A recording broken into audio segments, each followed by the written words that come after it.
Так далеко журналистский десант из Коми высаживается нечасто. Республика Крым, город Саки. Здесь находится санаторий «Северное сияние». Он в собственности у нашего региона и имеет широкую лечебную базу. Многие из медперсонала работают тут больше 20 лет, с основания учреждения. А главного врача здесь называют не иначе, как человек-легенда.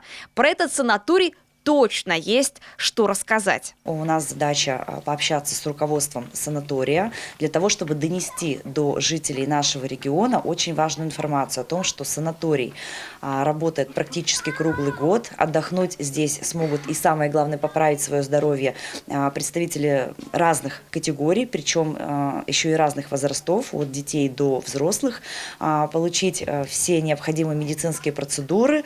Ну и самое главное, конечно, подышать вот этим великолепным морским воздухом. Помимо лечения, четырехразовое питание, есть банный комплекс, спортивный зал, подогреваемый бассейн. Ну и, пожалуй, самое главное достояние. Санаторий «Северное сияние» находится на первой береговой линии. Выходим из Давницы, проходим несколько метров, и вот оно, море. А на море лебеди, которые не смущаются туристов.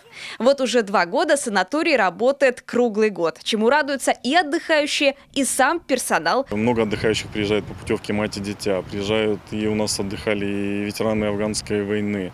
Кто у нас только не отдыхал. И люди едут и остаются довольны. И за счет этого и персонал санатория работает круглогодично. В Саках с работой огромная проблема. Наши сотрудники ценят работу. Они работают и благодарны главе Республики Коми о том, что санаторий работает круглогодично.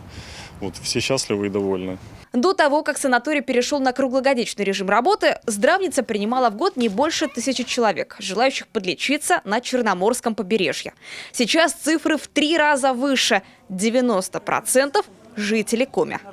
Анна Зубарева, Артем Соколов, телеканал Юрган, Республика Крым.